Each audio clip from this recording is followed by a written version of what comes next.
No black cats, just straight facts. Triple P certified. Listen, we can talk about odds all day. It doesn't matter what the odds are. It matters what's gonna happen.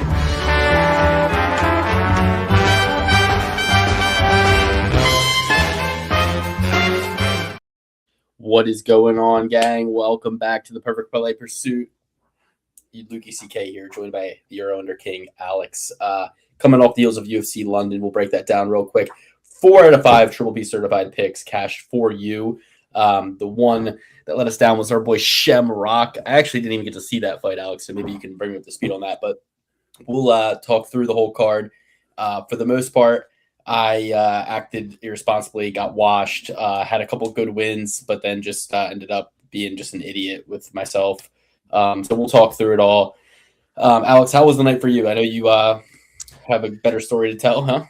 Yeah, I had a winning slip for the first time in probably 4 weeks or so. It felt like forever for me. I was super stoked on it. My cashing parlay was CLD, Mason Jones, Nathan Wood, Brando Pericic, Michael Venom Page, and Luke Riley. All in a row, 6-leggers, did 25 to win 561. Pretty good night for me personally. Loved it. Loved every second of it. Some of them really had me clenching my butt cheeks, but the rest of them were pretty open and shut, and I gotta love it. Verhoofty Floofton, how you doing, brother? Good to see you, Verhoofty Floofton. Thanks for joining. So where I went wrong, my initial parlays, kind of my base parlays, contained within them like Shamrock, he lost, right? So then I get home for the first fight that I'm about to watch is Brando Pericic. I just place a bet on him to win by first round knockout. He does. Then we're moving up the card. I place a bet. I place a bet on Kieta to win by finish. He loses. And that was a fight that, before the fight started, I said to my wife, I was like, this situation right here, I have every reason in the world to bet Nathaniel Wood. I like Nathaniel Wood. I believe he's better than this guy. This guy's making his debut. It makes no sense in the world why I wouldn't bet against Nathaniel Wood. They're even giving me underdog odds, but I did bet against him. And then the fight plays out, and I just go, that's what I like to call overthinking things, my lady. I overthought it. I should have just did what I thought was going to happen instead of thinking that I don't know what I was thinking. So then, the other kind of like good, bet that I had, I mean, the only 2 bets that I'm really proud of, I took Brando Pericic's first round knockout, and I took Iwu Baranowski first round knockout. In hindsight, I mean, I was telling you guys that Sam Patterson was going to beat Michael Venom Page based on age. I really thought he could get him to the ground. I always remember that Paul Daly MVP fight where they both were like rolling around the ground. And I remember the Ian Gary fight. And I'm like, surely Sam Patterson can take this guy down. Let me just say this. Sam Patterson, that was absolutely pathetic. The scoff after the loss was even more pathetic. You deserve to lose that fight. You deserve to be cut from the UFC after that. The crowd is booing after round 1. The crowd's booing after round 2. The crowd's booing during the fight. They're booing at the end of the fight. You find yourself in a situation where you're fighting for the first time, like a matinee guy, a name guy, and that's how you fight. He didn't even throw a forward punch or kick the entire time. He didn't shoot a takedown the entire time. In the first round, it was like 3-5, the strikes. Michael Venom Page, you can expect, like, again, it's like, you know how he's going to fight. He's got poetic license to fight like that, But overall, terrible fight. Even more terrible when he got Patterson, by finish, Patterson money line. Like, it was just crazy. That ruined me. Then, I took Lerone Murphy, and then that so just basically got my ass washed, my balls clipped. Couldn't have come at a worse time. My whole goal with this, Alex, was to win, $1,000, $2,000, and then be able to bring that to Vegas when we go to Vegas in a couple weeks as like I could lose all of this money and play aggressive and stuff. Now I'm in a position where it's like, oh, geez, like now I like actually like don't want to lose any money in Vegas, Yeah, no, I've already had a bit of a Vegas budget myself, so I'm stoked that I got to add a little bit more into the coffers for the Vegas trip. We're gonna have a great time. Training partners, both Englishmen. The decision was a lock. MVP was a lock. Minus 185, and the over 2.5 was at minus 105. Pretty much free money. I agree, Verhoofdy. I couldn't agree with you more. You got to think, even if they weren't training partners, just the fact that they're both Englishmen, this guy's probably watched Michael Venom Page's entire life. And that's still not enough time to study Michael Venom Page to keep him from doing Michael Venom Page shit, unless you're pretty decent on the ground. Paul Daly looked like he was fucking Bo Nickel out there against Michael Venom Page that time. And I had never seen Paul Daly shoot a takedown before that fight. So, there is obviously a path to victory, but I think Michael Venom Page is better than he was at that time. You saw how he did against Ian Gary. I thought he won that Ian Gary fight. Ian Gary did nothing on the ground. But that was the most boring fight I've ever seen in my life. I do think people below how entertaining Michael Venom Page is. I love MVP, but you got to understand that a lot of his fights look like this. Like, sure, we see the flashy knockout from 10 years ago. Sure, we see him punching people and then doing a little dance. But, like, a majority of the fights that he's in go exactly like that. And he gets way too much grace from everybody just because he does a couple of cool dances, a couple of cool kicks, like nothing too crazy that we haven't seen before. But yeah, I was happy Michael Venom Page cashed. My parlay ended with Luke Riley. They were offering me like a $350 cash out before that. But before the Luke Riley fight, yeah, I couldn't agree more of Verhoofdy. How many total strikes landed in that fight? Like 25. Exactly. It's like every single one of the fights ends up turning into a staring contest if the other guy just doesn't engage. And that's the fear of dealing with a guy like Michael Venom Page. Is total strikes. Michael Venom Page landed 33 of 61, 27 of 55 significant. Patterson landed 12 of 64. So 27-12 strikes over 3 rounds. 15 minutes. 15 minutes they couldn't combine for more strikes landed than 45-year-old Nate Diaz versus Robbie Lawler. Crazy. Like insane off of a 5-year layoff. Nick Diaz comes in here and throws more strikes than both of them combined. It was in 1 round. He landed 4 strikes to the leg, 4 strikes to the body, and 4 strikes to the head total. Sam Patterson. Diversity of strikes. Nice. That's terrible. That's absolutely horrible. Terrible fight. They both landed 16 or 60. They both threw about 60. 55 to 64. Michael Venom Page 55. Sam Patterson 64 thrown. Michael Venom Page landed 27 of 55. Patterson landed 12 of 64. Okay. I'm surprised that they're giving him credit for throwing 64 strikes. He did nothing. It's pathetic. And the other honorable mention for kind of patheticism, I'm going to go with Michael Aswell because, first Michael Aswell comes out to Kodak Black. And my first thought was, yeah, he's dancing to Kodak Black. He's walking out, and I'm watching him, and I go, in my head, I said, grown ass man, by the way.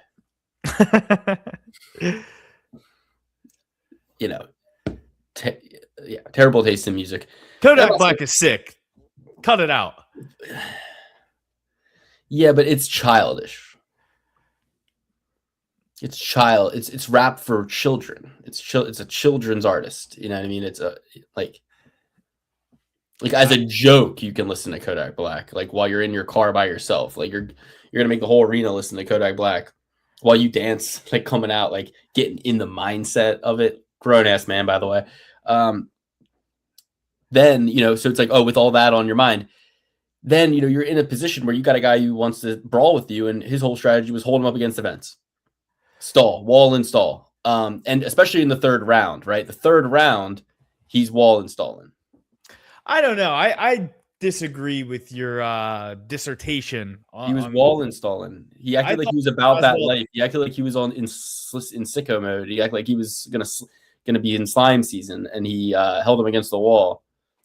He I thought coward. That is cowardly. That is cowardly. I thought he landed some great strikes. It looked like he rocked Luke Riley a few times Hey, you throughout the came fight. out to I Kodak was Black. You nervous. fought like a cop. You fought like a cop trying to get him I into was nervous. handcuffs. I don't know what you're talking about. I don't think there was much wall installing going on for Michael Go Aswell. back and watch the fucking fight. When it was the third round, he's wall installing. When it was the first round, he's wall installing. He was wall installing the whole time. I thought there was a chance Michael Aswell won going into the decision. No shot, and he was wall installing. Maybe that's just the pessimistic better in me. I kind of thought the same thing about Sam Patterson, but I was just like, oh, nothing happened this entire fight. So what the fuck do they think? Like it was like Carla Esparza versus Rose Namajunas, right? Like so little happened. I had no idea how they could score it. I mean, obviously you go with Michael Venom Page thinking like, and Luke Riley assuming that there's going to be the home cooked books like they always are in England. Yeah. By the way, I don't even think it's home cooked books. It's just, to me, it's like more from the matchmaking standpoint of like, who did the matchmakers want to win? Did they set up the fight with things that they know that we don't? In a way, like I don't think the judges are the same every fucking where, you know. Yeah, but I feel like there's something about the crowd, the environment, they react when their guy does stuff. So people think things are more significant. So say, I'm not necessarily saying the judges. Well, they would have given Volk the fucking decision in Perth when he fought Islam, if that were the case. I'm saying in England, this happens. I'm just saying there's a reason Michael Bisping never lost a fight in England, and it's because shit like this be happening. Okay. Yeah. Well, you get dealt, you get blessed with some good decisions based on the crowd. I don't know if it's the crowd. I don't know if it's the commission. I don't know what's going on. But whenever you go to England, there's some hometown cooking. There always is. And you can't deny that. Every single time they do this. And I definitely think, okay, so whatever, but moving into the main event, I thought it was a draw. I thought it was, rounds 1 and 2, I thought were for Murphy. Round 3, close, but maybe towards the end, you give it to Evloev. 4 and 5, Evloev won. You take the point away, it's a clear-cut draw. But that being said, kind of who cares? Evloev, he's not entertaining to watch. He's not, the whole card to me kind of had this feel of like, way big mismatches, like Iwu Bernowski versus Austin Lane, or Parachik versus the Vanilla Gorilla. Those fights seemed like huge mismatches, and then there were other fights that seemed like they were feeding a guy to a veteran, like Nathaniel Wood versus Kieta. And then there just were fights where it really all kind of felt like Mike Tyson trying to talk about the guy from Spokane. It felt to me like a lot of these fights. That one fella's name, Kieta. Like Wood fights like he gets dropped and rocked in fights, but like for the most part, a lot of these guys are just like way too like, I'm super defensively sound and I'm gonna just do everything the right way, and not like Murphy and Evloev. Like there's too much like a lot of these guys. Here's my biggest problem with the UFC. It's that guys go into the fight like looking at it like a basketball match or something, like looking at it like, I have to be in here for they're like trying to win a decision. It feels like a lot of the times, like they're not going in there with the mentality I think they should have. Like when Ilia Topuria fights, it feels like he's like, I gotta get this guy out of here. Like I like watching fighters who fight like, I'm not paid by the minute. I am. The more minutes I spend in here, the more likely it is something can go wrong, like getting poked in the eye, etc. The more minutes I even allow him to have the honor of fighting me, the more he has a chance. So I got to get him out like he's in my house. I got to get him out like the cops are coming. Like I got to get in and out. The more time I spend in here, the worse it could be for me. So I got to neutralize the threat quickly. I like hitman shit. Like I'm being sent in here to take this guy out. And you would think that the finish bonuses would do something like that, but But nah, not really. And you know what I'm really sick of? The guys who will kind of fight, like they're like bop bop bop, and then they like the other guy throws a return combination, and they back up and move the other way. They go whoo, like they like a big guy who was doing it was I forget his name, what's his name, Curtis Campbell, you know, just big like whoo, like oh that went by me, okay, brush the leg by me, okay, like this kind of like rangy style, but with no power or sting behind it, really.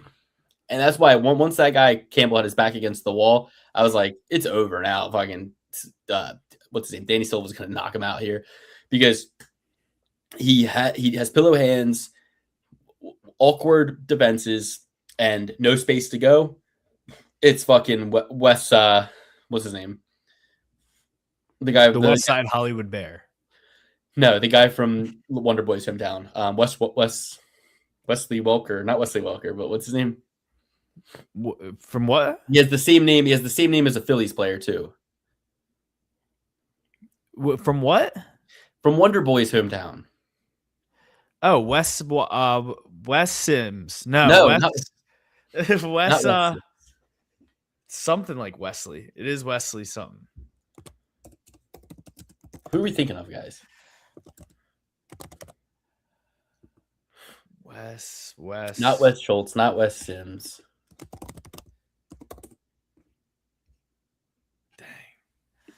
I can't even think of it. But yeah, Curtis Campbell was actually one of the only fights I got incorrect. Curtis Campbell.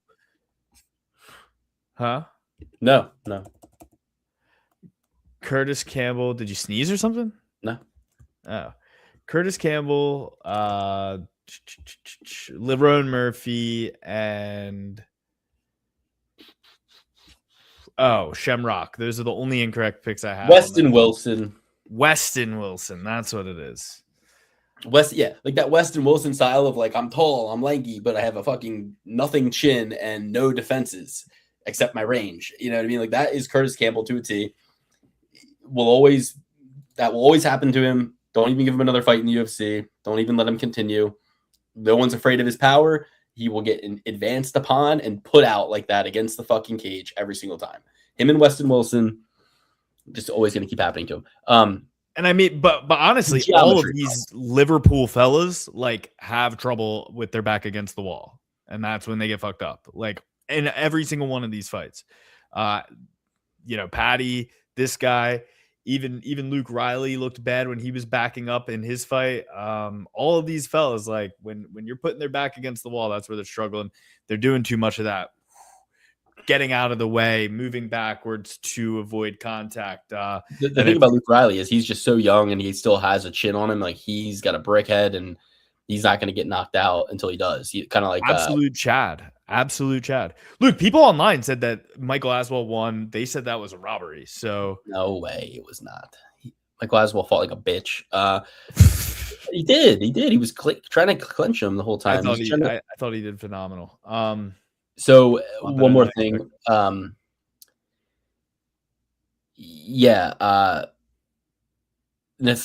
Mason Jones, fight of the fucking night, almost gets knocked out in the first round, opens his opponent wide up. Huge, all praise to Axel Sola for even continue. I thought they should have stopped the fucking fight. Got to cut that deep here. You're going to do 5 more minutes of fighting. Your fucking whole chin could be hanging off by the end of that. What a fight. Phenomenal fight. Glad they both got the 100K bonus. Mason Jones, just one of them guys. Like you gotta, I mean, Welsh chin, dude. He's not gonna get put out. Like you gotta. I don't know how you beat Mason Jones. Yeah, he's a bad boy for sure. Shamrock, super disappointing. He was another guy who couldn't do. How did he lose? I didn't see the fight. How did he lose? He just kind of like got taken down. No, like he went for one takedown in the entire fight. Like Shamrock's supposed to be like jiu-jitsu guy and taking down Al Sawadi, but I think it was mostly just like Al Sawadi out voluming him. I kind of tuned in halfway through this fight. I did catch the Chanel Dyer knockout. That was pretty cool. But yeah, super disappointed in Shamrock. I forget what happened. Maybe there was just so much buffer from the first fight ending so soon that, I just missed a little bit. I overslept on the commercials.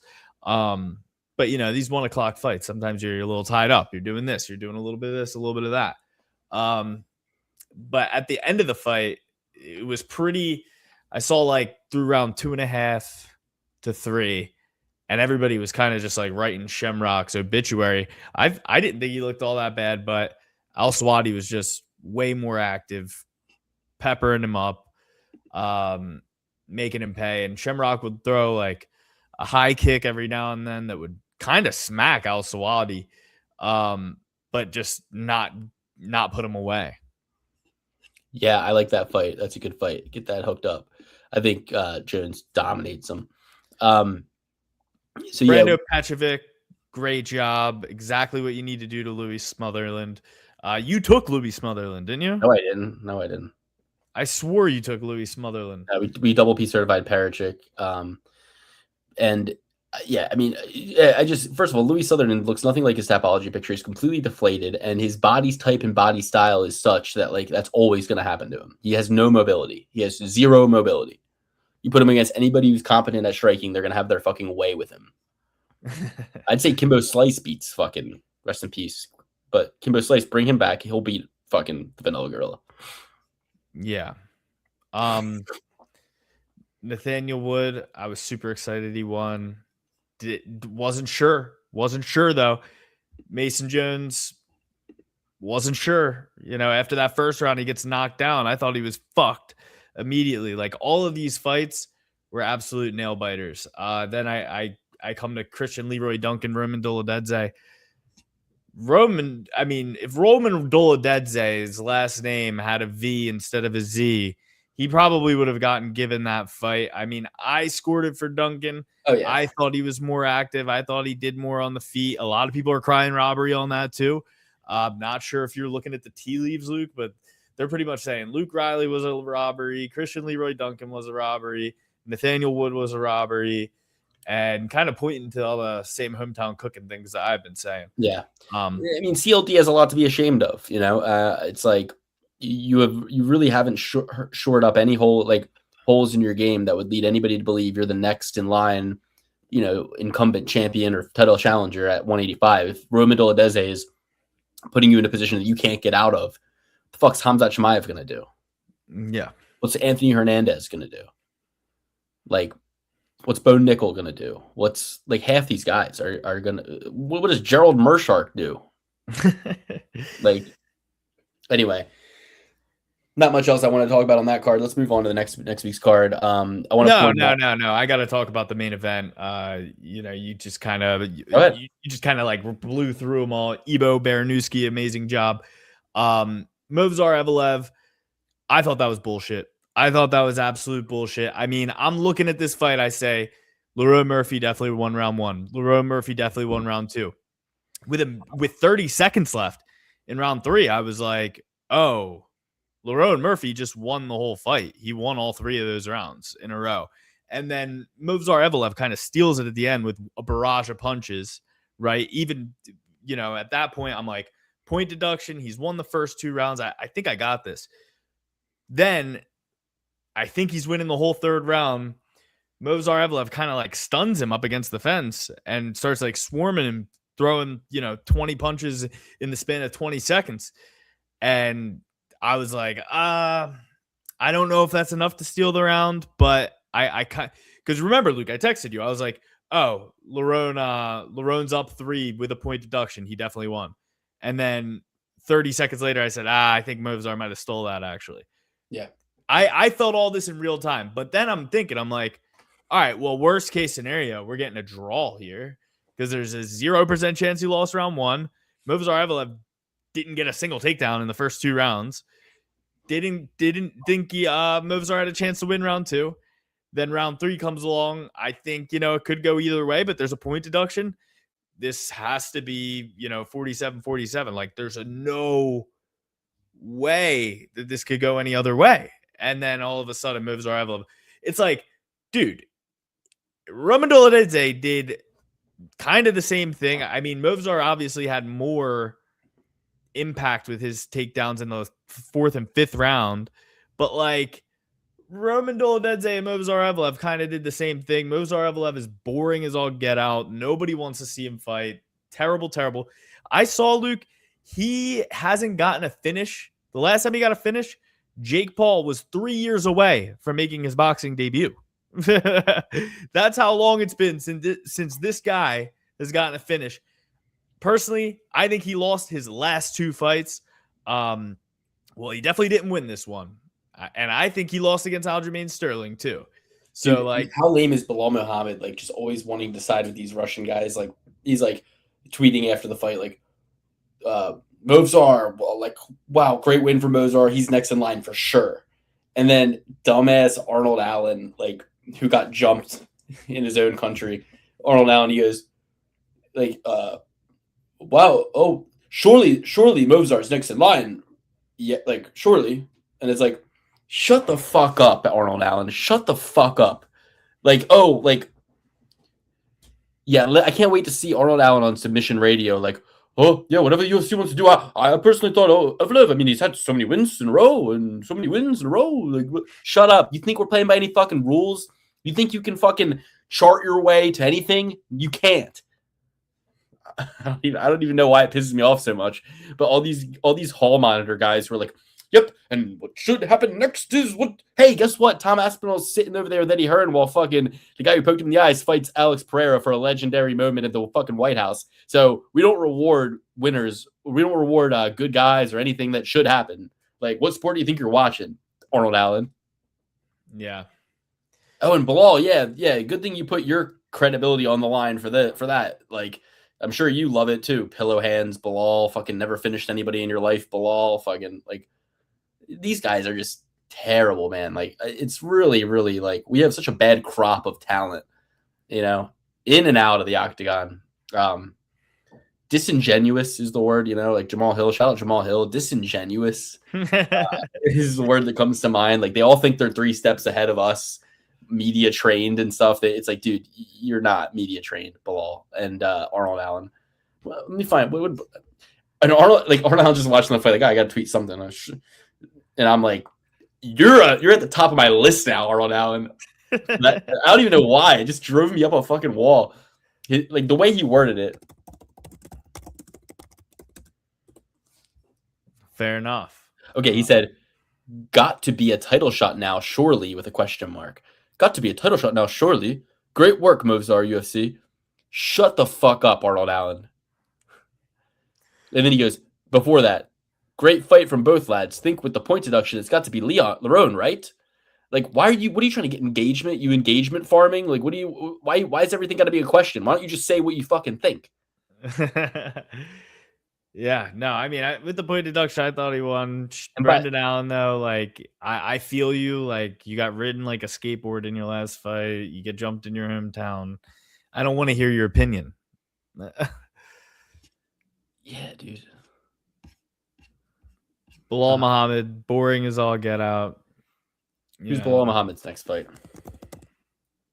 Hopefully fucking Michael Morales or something. Gabriel didn't they just fight? Gabriel Bonfim, June 6th. Main event. Muhammad versus Bonfim. I don't know. I'm not confident in Apex main event. Well, I'm glad that they at least have 2 fight nights in a row out of town, not in the Apex, not in that dusty old barn. Can't be watching that. So, moving on to next week's card, I just want to highlight that there are so many fights that have been called out. So Tofik Mustafayev, who now takes on Ignacio Bahamundes, was originally supposed to fight Samuel Sanchez. Stephanie Luciano was originally supposed to fight Alexia Dayanara. Dayanara now fights Bruno Brazil. Which is interesting because Stephanie Luciano was originally going to fight Carol Foro. She withdrew, and then they brought in Dayanara, and then Luciano withdrew. Here's the most interesting one. Michael Chiesa was originally going to fight Carlston Harris. Okay? Carlston Harris no longer on the card, but who was Carlston Harris's last opponent? Santiago Ponzinibbio. And Ponzinibbio got a robbery decision win in that fight, and now they give him Michael Chiesa. Ponzinibbio knocked him out. He knocked him out. That's right. But he was it was right in round 3, and I think Harris was going to possibly win a decision. Yeah. But he stole that one, right? But it's interesting. What do Chiesa and Ponzinibbio have in common? Desk jockeys, desk jockey boys. And why in the fucking world would the UFC keep Carlston Harris on the fucking roster? The guy he's 4-3 in the UFC off back-to-back losses, back-to-back finish losses, right? And they want to give him Michael Chiesa. Why? Like, why? So they can just Michael Chiesa, just fucking retire, because it's absolutely pathetic that you just are, your last fights have been Tony Ferguson, Max Griffin, Court McGee, Carlston Harris. Those are your last 4 scheduled bouts. And then the one before that was Kevin Holland, you lost. The one before that was Sean Brady, you lost. The one before that was Vicente Luque, you lost. So this guy has had a run of Ferguson in 2024, Max Griffin, Court McGee. Then they go, we'll give him Carlston Harris. Why? So we can have a 4-fight win streak for no goddamn reason at all? Why? What title run is Michael Chiesa on? What fucking, why? Okay, Alex. Look, it gets worse. Look at his entire career. He's fought Jim Miller, Beneil Dariush, Kevin Lee, Anthony Pettis, Carlos Condit, Diego Sanchez, Rafael Dos Anjos in 2020.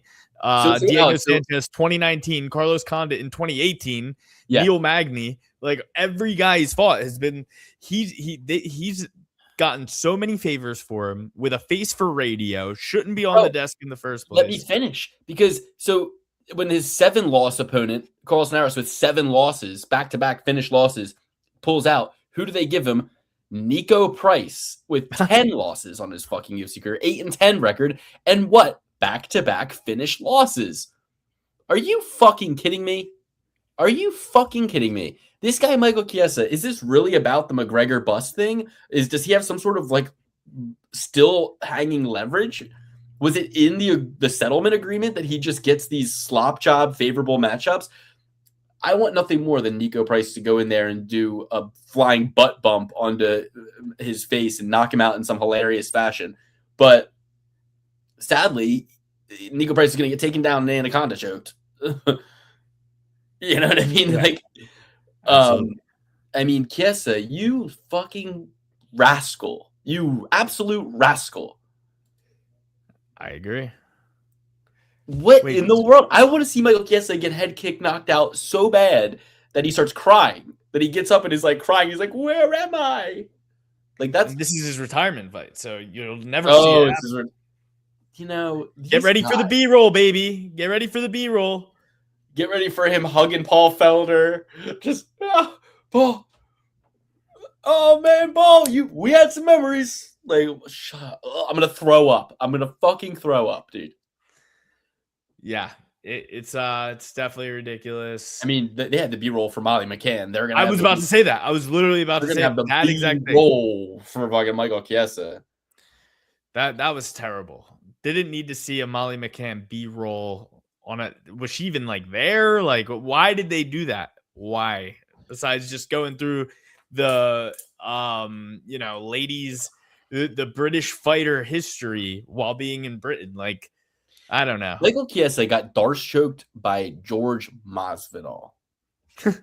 Let's just be fucking real. Michael Chiesa got Darce choked by George Masvidal. And really, it just goes to show anybody who they give him that he's scared of, he'll lose to. If it's a guy who's got some tattoos, or a guy who Michael Chiesa is afraid of, Masvidal, Kevin Lee, Pettis, Luque, Brady, Holland. What do they all have in common? They're not gonna be nice to him. You know what I mean? They're gonna just be a little bit prickly, and he's gonna just shit his pants in there. Yeah. You give him a couple of these fucking taxi cab drivers, they give him Court McGee, and he can't even finish Court McGee in his last fight. Decision win against Court McGee. 13 losses. Guys, I'm just going to point this out. Michael Chiesa's last 3 opponents have 33 losses combined. Okay? His last 4 opponents, his last 5 opponents have 52 losses combined. His last 5 opponents have more than 10 losses average. Kevin Holland, 9 losses. Tony Ferguson, 10 losses. Max Griffin, 10 losses. Court McGee, 13 losses. Nico Price, 10 losses. This is this pathetic. point, this is babying. This is Michael Chiesa's Super Sweet 16. Everybody get ready. Oh, and it's in Seattle, his hometown, of course. Man, Nico Price needs to do a Hadouken running. He needs to do that running kick, like where you just jump and run on his face. Just like I need Liu Kang bicycle kick from Liu Kang. That's what I need him. Yeah, there's always going to be a weird glare. It's mostly audio is king on my side of things. Audio is king. All right, dude, just listen. I told you, give me 2 months and I'll fix this fucking glare. Okay, 2 months and I'll fix the glare. So, all right. It was a struggle. It was a struggle to get up and do the show. Like 30 minutes before the show, my nose just gets stuffy. It's weird when you see a nose get stuffy in real time, where you're like, my nose is not stuffy, and it's like, wait a minute, this just happened. What the fuck? Where did this come from? Yeah. So anyway, yeah. What's interesting is that sometimes Tapology will get very specific. It'll be like, Carlson Harris had visa issues. Harris visa issues canceled. And it'll be like Kang Ji Zhu against Marcio Barbosa canceled. Zhu had a broken nose. Zhu broken nose. But then it'll be like Nicole Kalari versus Carol Foro. Kalari withdrew. But then it gets hyper specific. Marcin Tybura was originally going to fight Walter Walker, and it says it was canceled. It says Walker leg not healed, as if like I knew his leg was hurt. Like they're like, Jimmy's. They're like, well, Jimmy still has a flat tire. Jimmy still has a flat tire. So it's like, who's Jimmy? And what does that have to do with anything? His leg's not. What happened to his leg? As if like remember his last fight with the leg? No, I don't remember. I remember him breaking everyone else's leg. I don't remember anything with his leg. What happened with his leg? No, I couldn't agree more. I was thinking the same thing. I was like, isn't he the guy who hurts the legs? Yeah. Yeah, I want or fight guys with no legs. Like he does like everything about this guy is legs. I want him to finish Kessa with a Kyle Dawkins headbutt to a choke. You know what I mean? Like that would be the best one. An unceremonious exit by any means necessary. I need Nico Price to just boom, headbutt. Ref doesn't see it. Guillotines his ass, drops him. He flat, and then he wakes up and he's like, "What happened?" And they're reviewing the tape, and he's like, "Oh, man. Oh, I'm so disappointed. It had ended that way." Oh my gosh! Just turn the podcast off, Justin. You clearly haven't learned. He's hating on Michael making one of the most impressive runs in the UFC for his age. Did you hear the part where I said his last 5 opponents had 52 losses? No. Did you hear that part? Did you hear the part where I said it was Tony Ferguson that he beat at 75 years old? And like, nothing about what Michael Chiesa is up to is impressive. It's bottle feeding. It's corporate weaning. It's possibly, I don't want to, Yeah. Okay. So, anyway, let's move on to the card. First fight of the night. It's incestual. Yeah. UFC Seattle, Washington at the Climate Pledge Arena. We got Izzy Adesanya taking on Joe Pyfer. We will start with the first fight of the night. Alexia Thayanara versus Bruna Brazil. Who cares? Shouldn't be on the card. Shouldn't be on the event. Don't want to watch it. I'm going with neither. I'm not betting it. I'm protesting this fight. I'm not even going to pick it. Gun to my head, dog or pass. Yeah, Bruna Brazil fine as hell too. It's really hard to Stop saying that. You're like the guys who were talking about that chick from Mexico who fought recently, and everyone's like, "Oh my gosh, she's so beautiful." I'm like, guys, can we stop sexualizing the female UFC fighters? None of them are hot. None of them ever will be hot. Move on. You're right. That is true. It's personality hires. Like I say that I love Joanna Jędrzejczyk and Erin Blanchfield, and of course I find them to be beautiful. But I'm not going to sit here and like clavicular fucking pick them apart and be like her upper dermis is epidermatol. Like I'm not going to do any of that. I'm going to just say their soul is beautiful. They're beautiful women. I think any guy would be lucky to have them. But I'm not watching it for that, and nor should you. You should not be watching it for that. None of them are hot. They have some of them have better personalities than others. They're funnier. you know. But Comparatively to other women of the same field, you know. no, just let's not even judge them by their looks at all. That's not why they're here. They No, don't need I to be, think that it's important to judge the women fighters by their looks. The one that looks uglier usually wins. Bingo. and That that's that what is should happen. That's what should happen. You shouldn't, exactly. you So know. how can you do that without even analyzing it? It has to be a part of the analyzation of this fight. Nah, caray. All right. So I'm going with Bruno Brazil. I'm going with Tayanara. I Say was less. actually Let's go. Ricky super Simone versus. impressed with her. Luca Luke is no slouch. She did great in that fight, and I'm looking forward. I'm actually looking forward to this ladies' fight. Should be a good one. Yep. Okay, Ricky Simone, Adrian Yanez, great fight, classic matchup. Yanez coming off the decision loss to Daniel Marcos, and Ricky Simone coming off a decision loss to Barcelos. But before that, really impressive 2-fight win streak. Beat Javid Basharat. Javid Basharat knocked him out cold. Then beat Cameron Smotherman. You know, also Yanez knocked out Vinicius Salvador, but that was almost 2 years ago at this point.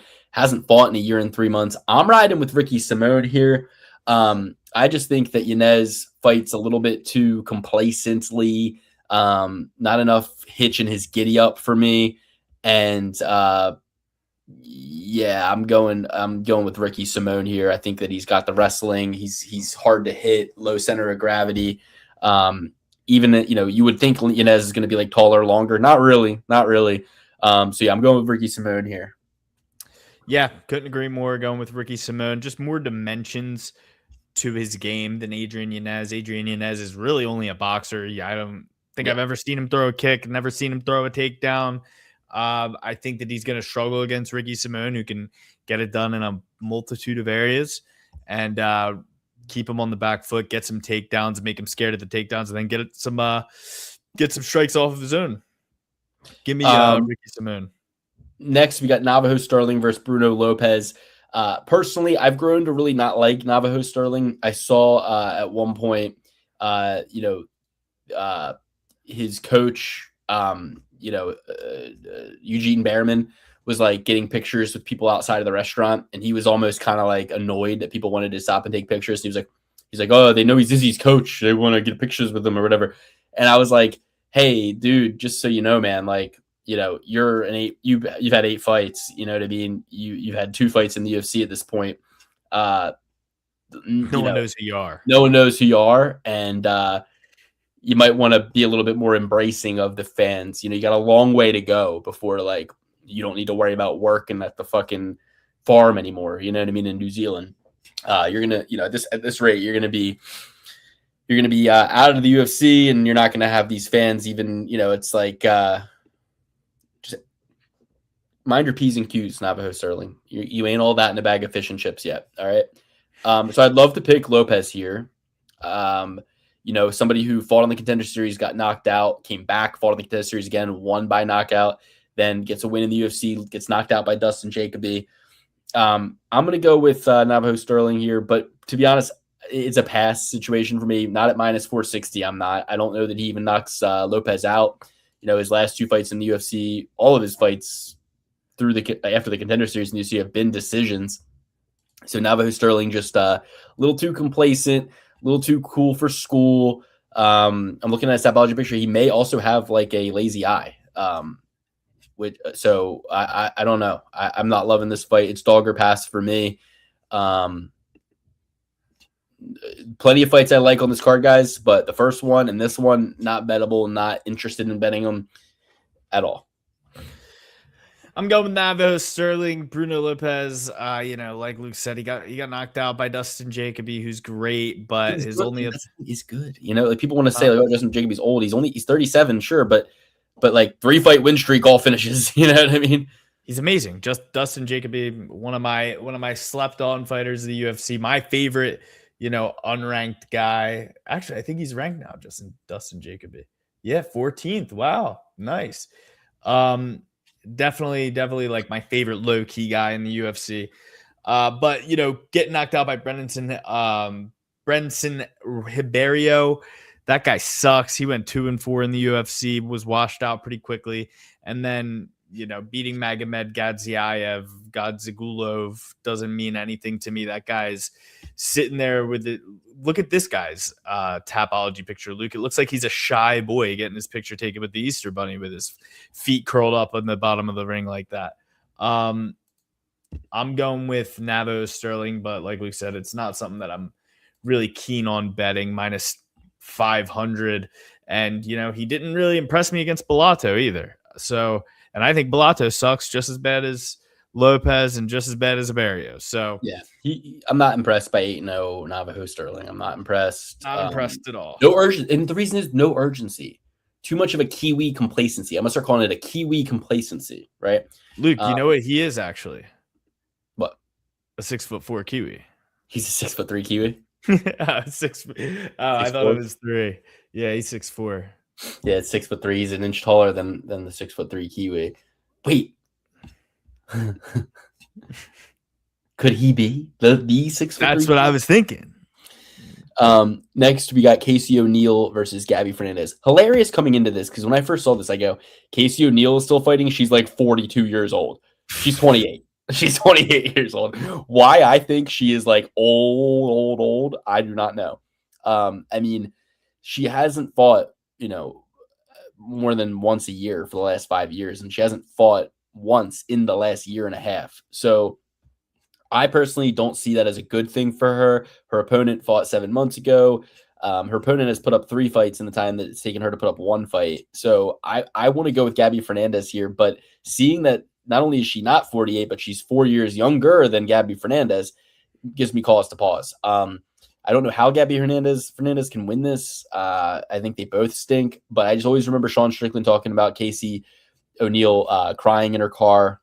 He was like, is that who he's talking about? He's like Casey O'Neill is crying in her car, and I just remember that. And she's also seems like a little too manicured for me. So I know we said don't talk about looks, but I'm saying like when sometimes it's like I don't want there to be any dividing of the focus. So it's like if she's caring about like, okay, I'm stepping on the scale, how does my hair look? It's a game of inches. You're already thinking about something that you shouldn't be thinking about.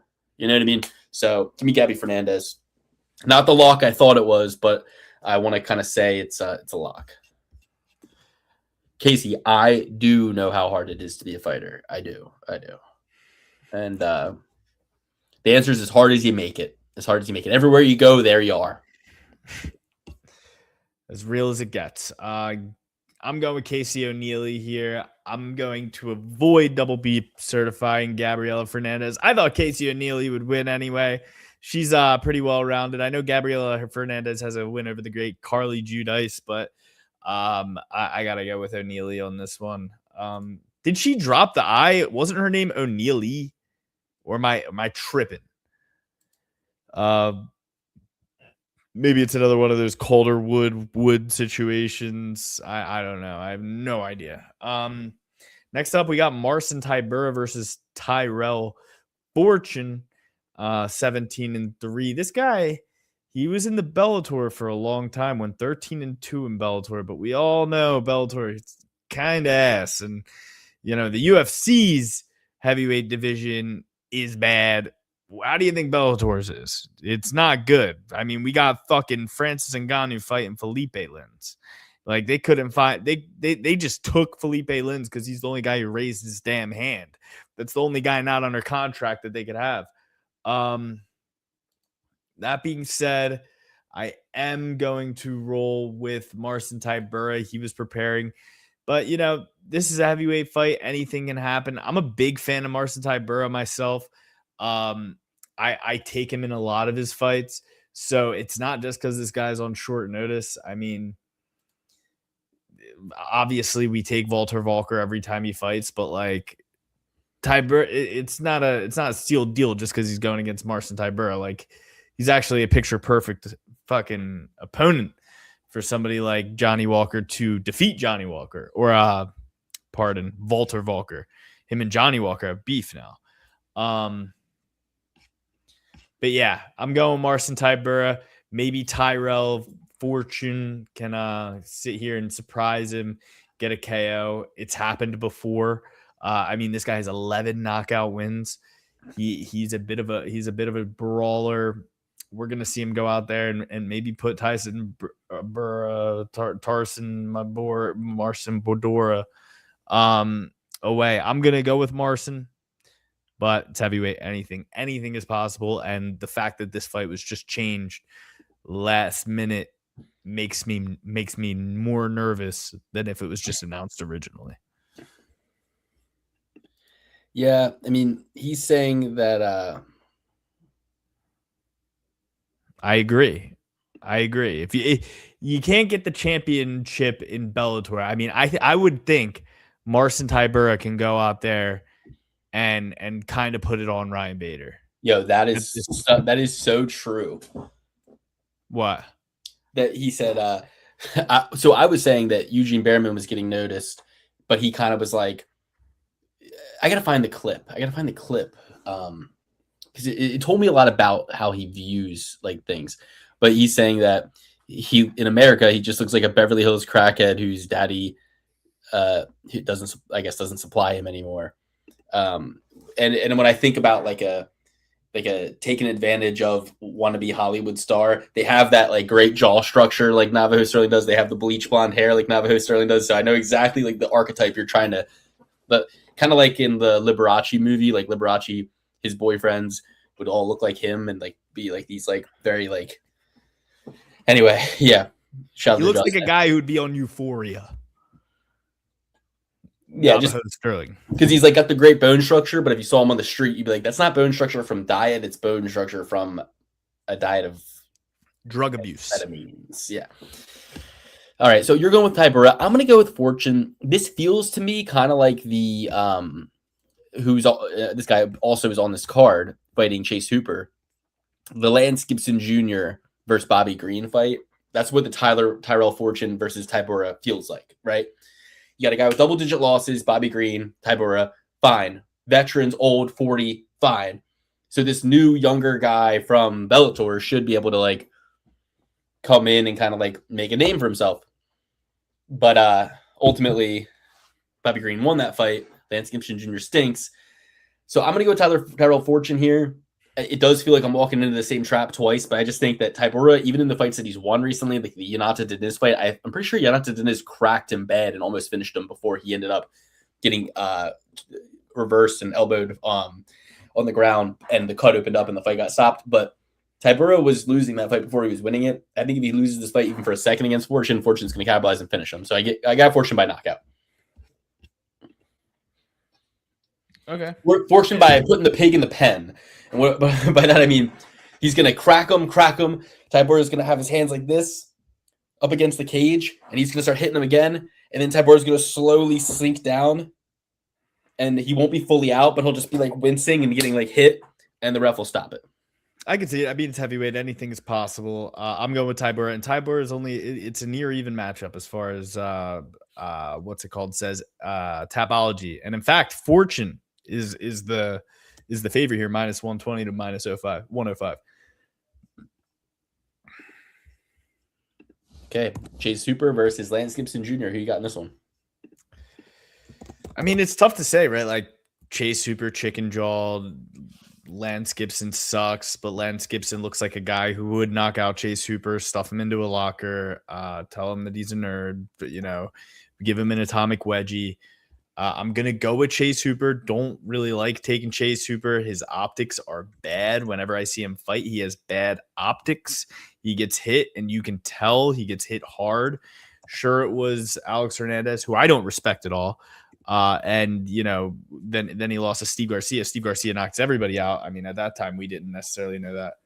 But like the slippery Steve Peterson loss, Alex Caceres loss, like they will always loom large in my head. So I hate taking Chase Hooper at favorite odds. But I'm gonna go with him here, even though Lance Gibson Jr. I mean, just look at these two guys. Who wins a fight?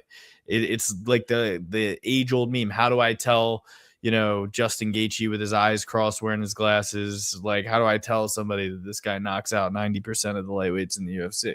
Like it doesn't make any damn sense. But I got to go with Chase Hooper. Yeah, I mean Lance Gibson Jr.'s dad, I think, also was a fighter. he should be like trying to fight as like the pride of Canada here. You know, it's like, hey, I'm here for a good time, not a long time. 31 years old, coming into the UFC with only 11 fights on his record. It's like, got to make hay in the next 3 years at this division you're fighting at, you know? So he should be looking to get 9 fights in the UFC. And to do that, you got to win. And you got to beat King Green, who has 17 losses on his record. Chase Hooper just lost to Anthony Alexander Hernandez. And before that, who's he beaten, right? I mean, he beat Jim Miller. He beat Clay Guida. You know, we're talking 42 combined losses between those two guys.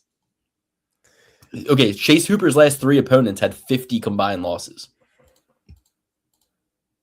Yeah. And then you go back to Vladislav Borishev, who's more of like a Lance Gibson Jr. guy. That was the fight he looked the best in. I just don't see him beating down Lance Gibson Jr.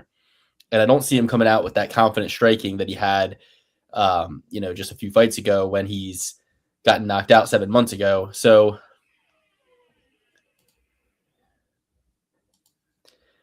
I'm going to go with Lance Gibson Jr. I'm going to hope that he learned some lessons in that Bobby Green fight. I'm hoping that Bobby Green's harder to take down than we think he is at times. He got Bobby Green down a couple times, I think, but I'm going to go with the dog shot on Lance Gibson Jr. I took him as a dog against Bobby Green. So if I'm betting him against Bobby Green, and here's the thing about Bobby Green. He fucking knocked out Daniel Zellweger like in round 3 in a fight he was already winning every fucking second of. Like, he's not washed. He lost to Islam Makhachev, Patty, Jalen Turner. Like, these aren't bad fighters. These are good ass fighters who would beat, like, Jalen Turner beat fucking Iggy Bahamundes. Yeah. Right? So, I mean, I think so. I think that was Iggy Bahamundes' last fight. Yeah. No. He triangle choked Jalen Turner. That's right. But Jalen Turner dropped him and got triangled.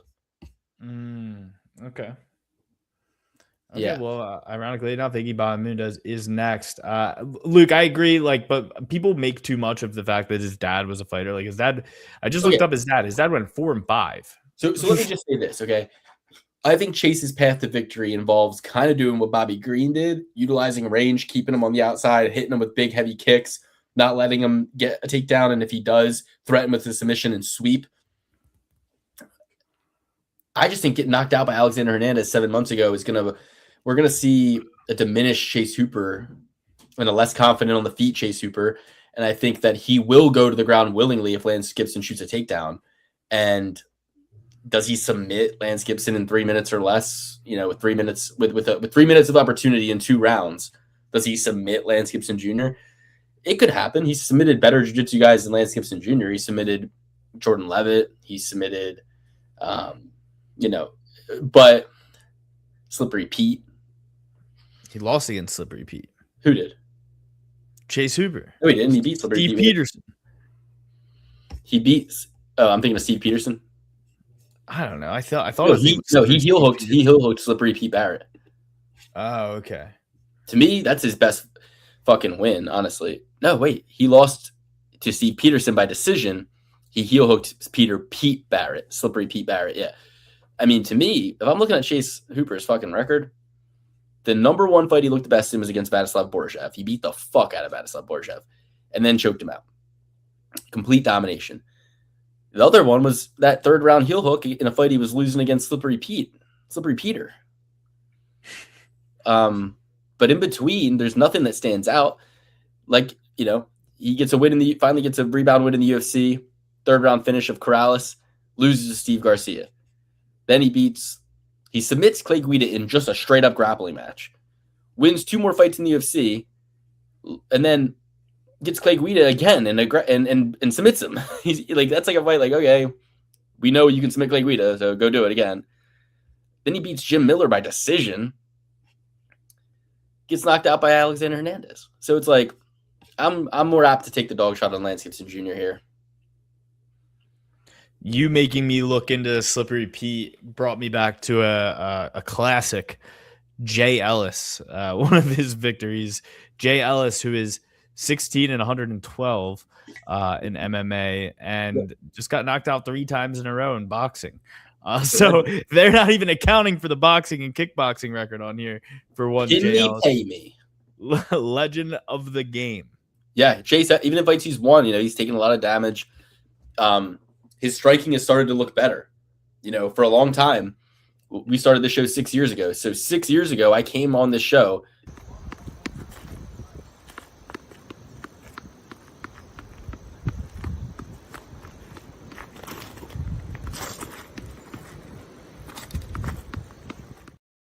And guys, that's me casually hitting that boxing ball in Hawaii, like just having fun with it.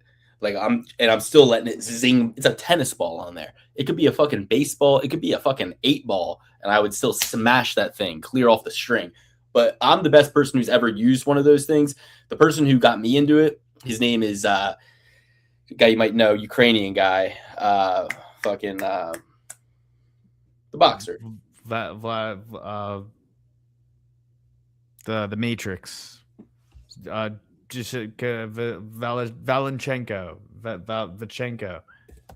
What's his name? Vasily Lomachenko. Silly me. Vasily Lomachenko. I see him hitting that thing, and he's the only other person who I think is pretty good on one of them boxing balls.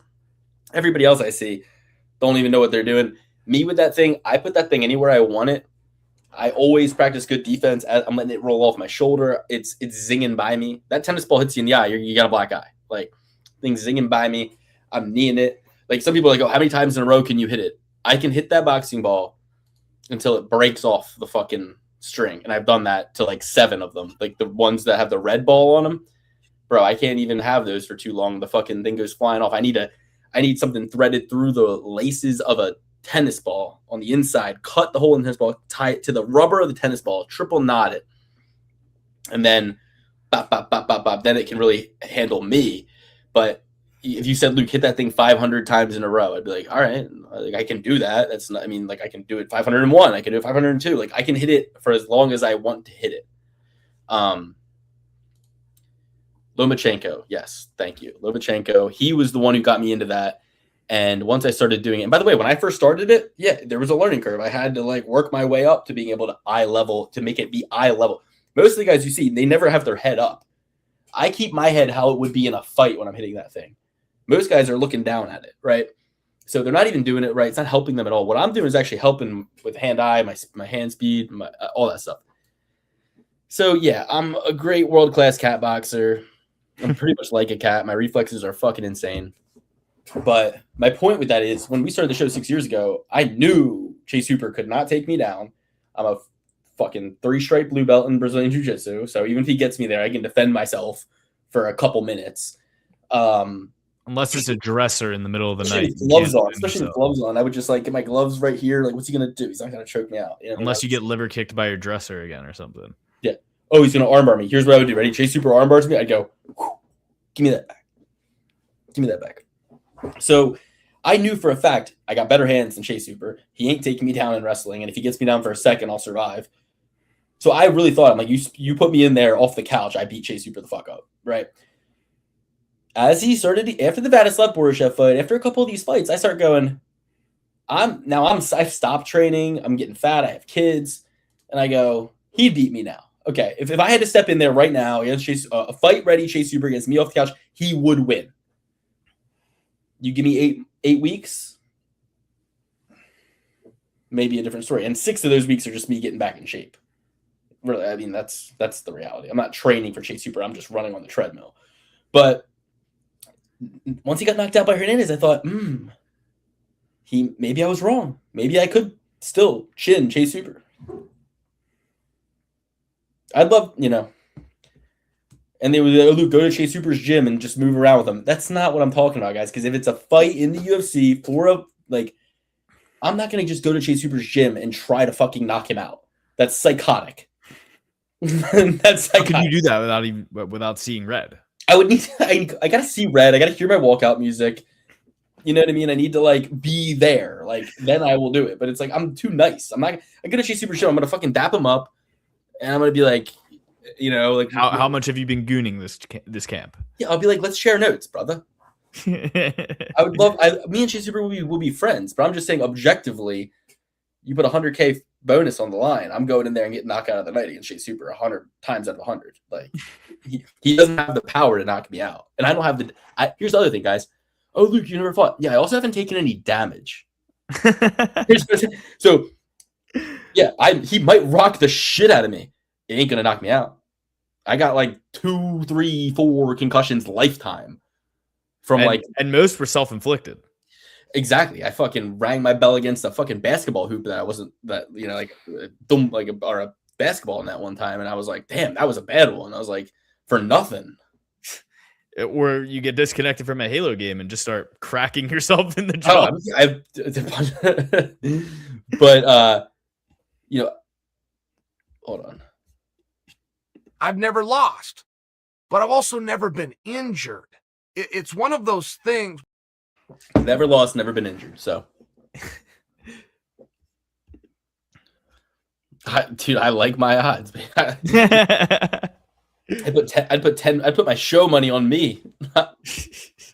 It's like 60. That's 6,000. It'd be like 6,000 to win 60,000. Yeah, you gotta love that.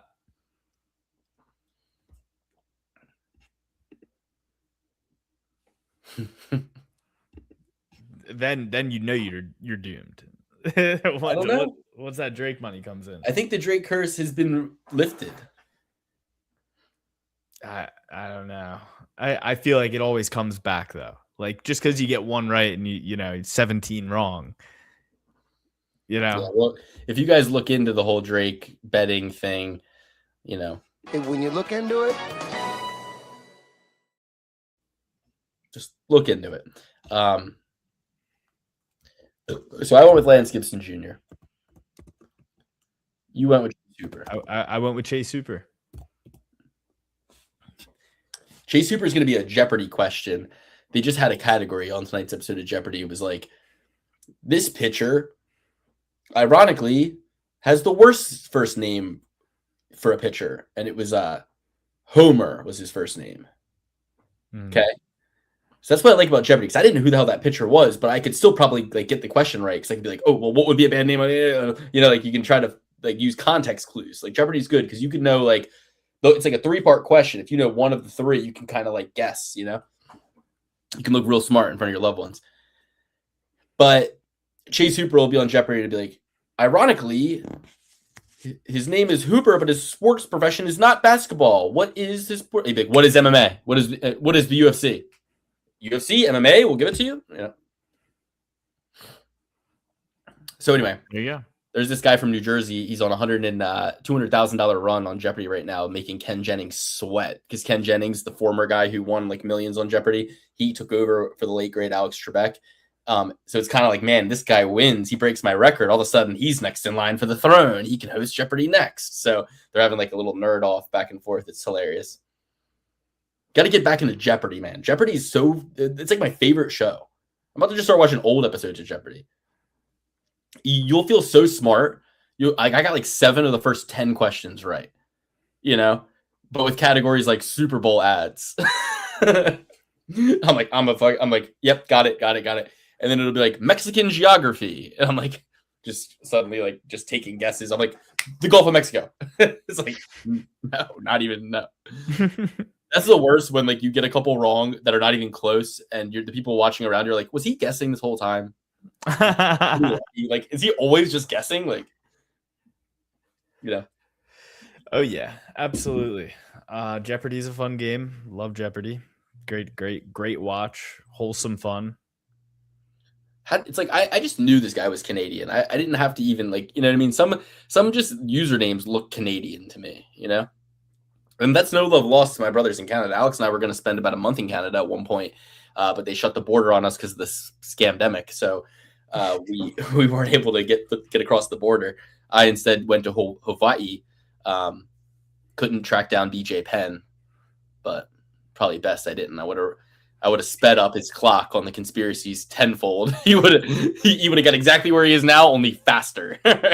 You would have seen his mom. You'd have been like, "Does that have the same?" I'm like, just grabbing her hair. I'm like, imposter, take your mask off. I'm like, I got her, BJ. I got her. Get me this mask. You know, BJ, did your mom always have a big ass like this? I feel it. I'm like, BJ, this wig's really on there good. Oh, that's great. That's great. I went to the Dollar Tree. My hot Cheetos cost more than is that because of the war in Iran? Well, gas prices here are $4.20 a gallon. I'm about to, everybody had their cute little Joe Biden stickers. I did that. I'm about to go get me some Trump stickers. I did that. I'm gonna get some, or maybe I should get. I'm not even gonna say it. I know who. I'm already feeling the cost of wars. I know where you guys, Justin, you're in California. You're going to be feeling it even harder when they do a false flag event in California. Stay frosty, my friend. Stay frosty, because they're already laying the fucking groundwork. They're like, yeah, there's probably going to be an attack on California. Just a heads up. It's like, why would you say that? Yeah, especially with the Olympics in 2 years. Oh, well, I mean, they hit you. They already hit you guys, Justin. They already hit you with those direct energy weapons. To make room for the condos and make room for the Olympics and get all those boomers, those bitter clingers out of their houses. They had to fucking burn half the Palisades down in order to force some cells. You know what I mean? Get some land. God ain't making any more of it. So just be careful. Gas here is over $6 a gallon, and that's Canadian. $6 Canadian per gallon. And you guys, that's like pretty much the same, right? Isn't Canadian like? I think Canadian's more. No. Hold on, let's see. 6 Canadian. With their monopoly money? Okay, so $6 Canadian is $4.37. So that's like high-end U.S. gas right now. Not California high. California is how much is gas in California right now, Justin? California is like always $6. I feel like it's always like $4 in California is like the norm. But yeah, my shit right now is $4.55. I'm not talking Bakersfield here. I'm talking L.A. You know what I mean? You like same for any major city like that. But $6 Canadian, $4.37 US. Give me 6 Canadian. That's pretty good. But if it's the same, then who gives a fuck? You know what I mean? It's like if I get more Canadian dollars, but the prices are more too, like doesn't really, this ain't Thailand, you know what I mean? Like what? Yeah. That's usually how it works. Like you're gonna get 7 billion yen with your $10, but you can only get one stick of gum with that. No, but like some places like Japan right now, you can like the yen is down, but they're also feeling the effects of the oil crisis, and they're also they have a terrible economy because of their politicians. So you can actually get a lot of bang for your buck in Japan right now. Yeah, I watch a lot of videos of guys just walking around Japan, and they'll get a meal for like $2.50. And you can they'll pay you to impregnate somebody there because they don't have enough men to like continue. Breeding visas. You're talking exactly. Yeah, that's why you gotta buy. You know what, Verhoofd, I literally have panic attacks at night because I go, man, I guess Dave Ramsey and Graham Stephan and financial guru, Warren Buffett were all right, because no matter how much I ever hoped to win in gambling, no matter how much I ever hoped to win on any given night that I've bet, if from the start of the show 6 years ago till now, I took every dollar that I was willing to lose gambling and put it into stocks, Bitcoin, gold, anything of value, I would be up so much money right now. And I've had existential crises like this where I'm like, should I philosophically quit the show and never gamble again? I mean, it's pretty much every week for me. Every time I lose a bet, and then every time I win, I'm like, I'm the fucking man. I know this shit. Nobody knows this shit. I know this shit. I look at myself now as like I'm a criminal on the inside who needs to get out, and there's only 2 ways out, and it's a body bag or a jail cell. Like, but then there's a part of my criminal mind that's like, there's a third way out, and it's Barbados. We get the money, one last score, one final score. We get the money we lost. We get it all back and then some. And then we take the money and we retire off into the sunset. You know what I mean? One last score. Yeah. And then I also go, but you got to be careful with your bank robbing analogies when it comes to gambling on the UFC.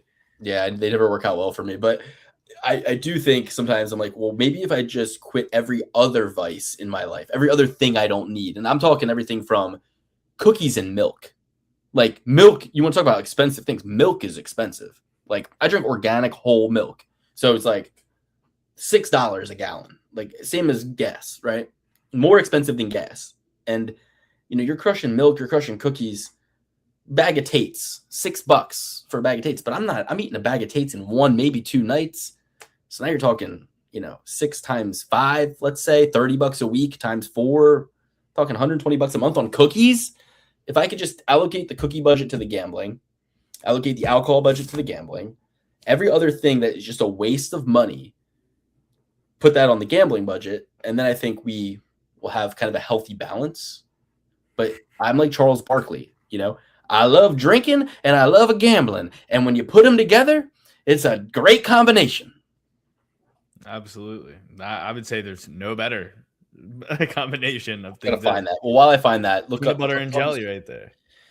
Talk us through Iggy Bahamundez versus Tawfiq Mustafayev. We'll remember Tawfiq Mustafayev. He got finished in round 1 in his UFC debut against Mikkelbeck Oralby, who just took Chris to the cleaners. Hasn't fought since that debut almost a year ago. Now he comes back 3 months shy of a year to face Iggy Bahamundez. What do we think about this one? I'm going with Iggy Bahamundez auto bet. Don't know too much about Tawfiq. I saw him fight against Mikkelbeck Oralby. Not too much shame in losing to Oralby. At that time, I thought no one would be able to beat Oralby, but I haven't been too impressed with Oralby as of late. I've actually been growing a little bit sour on him after every single one of his fights. So I'm going to go with Iggy Bahamundez, higher caliber of opponent that he has faced. I think he's going to be ready for this one. And he's coming in super rangy, super long, always does. But this time it's 5'9" to 6'3", 75.5-inch reach to 69-inch reach. So massive size discrepancy here. Give me Iggy Bahamundez.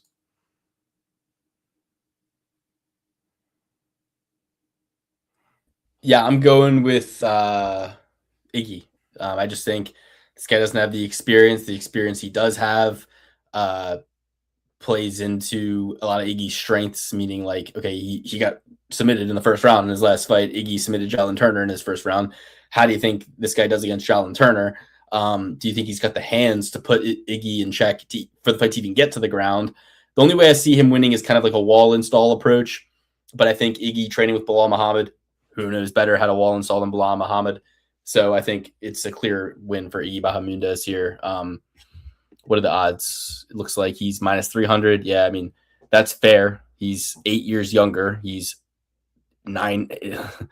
He's got a 6.5-inch reach advantage, a 6.5-inch height advantage. He's a 6'3", 6'3" from Chile.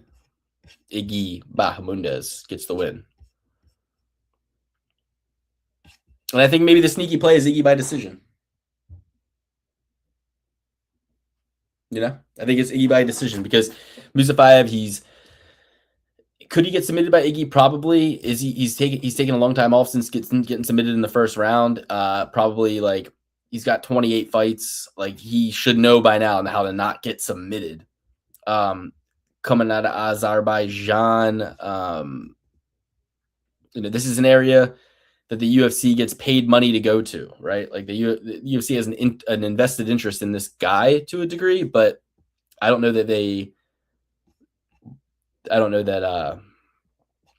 he's going to be able to contest with a guy who's got the wins that fucking Iggy has. All right. That's Iggy Bahamundez for both of us.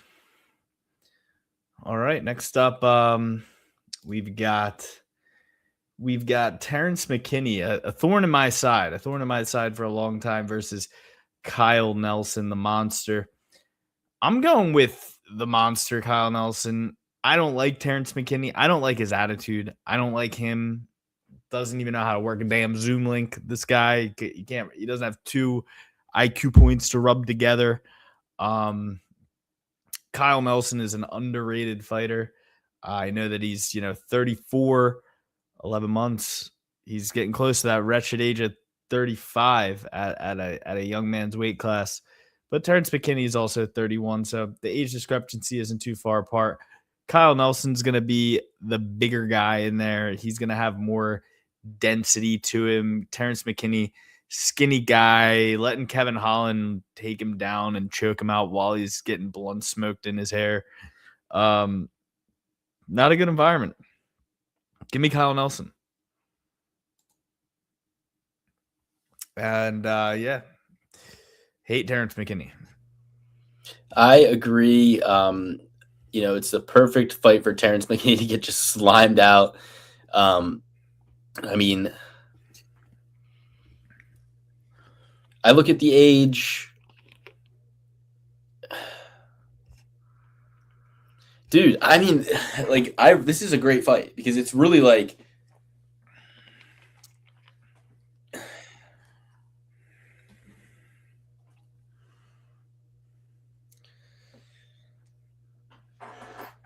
Terrence McKinney by decision for the first time in his career.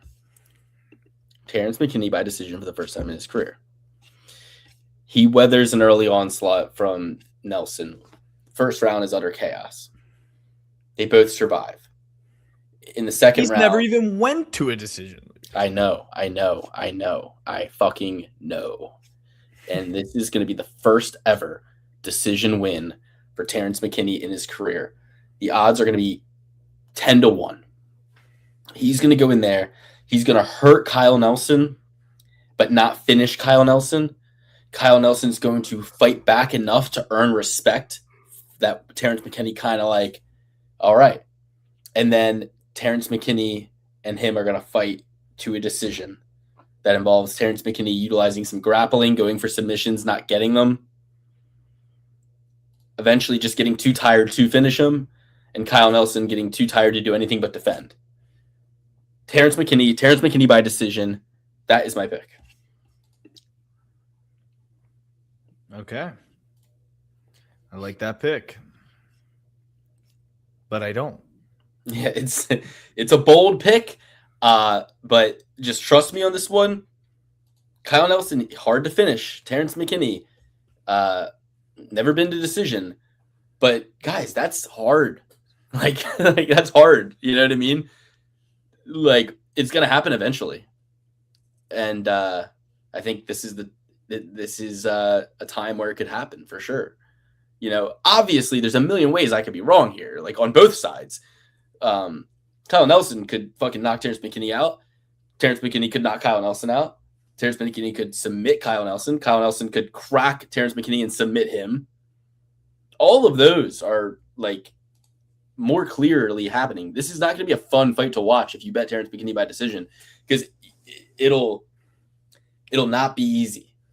But I just see that being the outcome this week. I see it being the outcome this week. There's been a lot of fights recently that nobody thought would go to a decision. I think the line for Mantis versus who did he fight? I forget. The guy who fought this weekend, Mantis. The line for him to it was like plus 400 for that fight to go the distance, and it went the distance. Wow. Yeah. Wow. Yeah, I mean, it is lightweight. They should be able to go to the distance, but Terrence McKinney has never gone the distance except for one time in his amateur. Kyle Nelson has gone the distance 7 fucking times. Sorry, 9 times. He's won 7 times. Yeah. And it'll be one of those decisions where like Kyle Nelson thinks he kind of won and he doesn't win. Like, people will be like, oh, I don't know.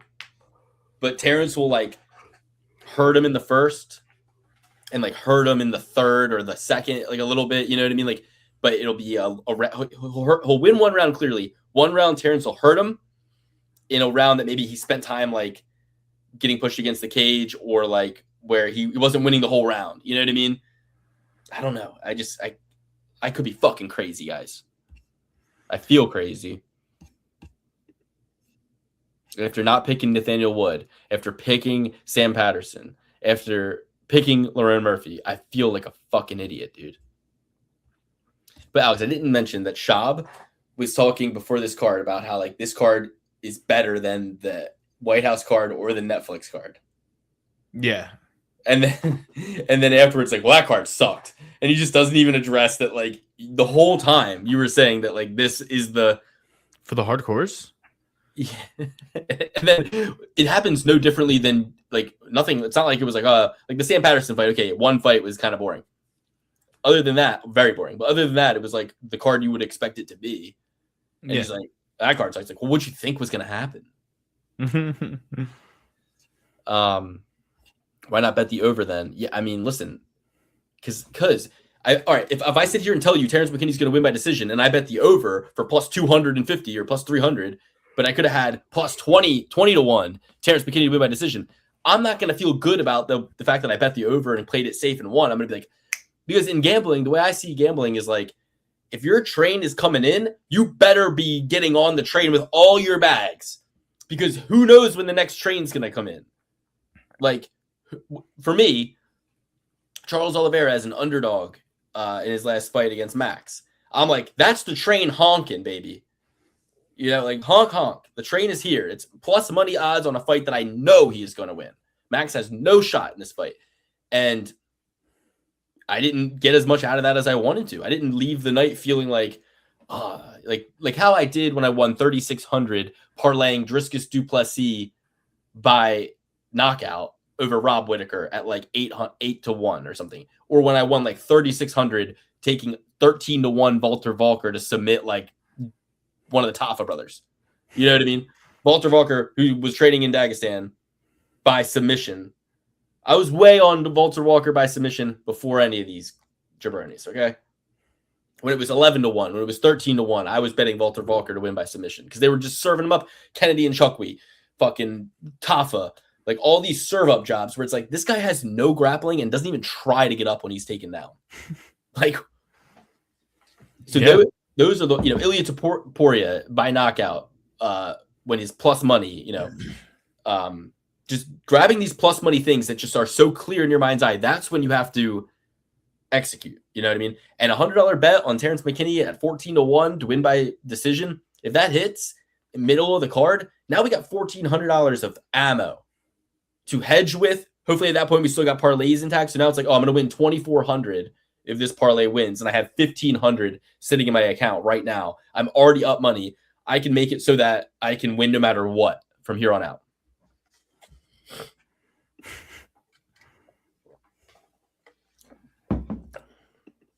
It's not about sex. It's about,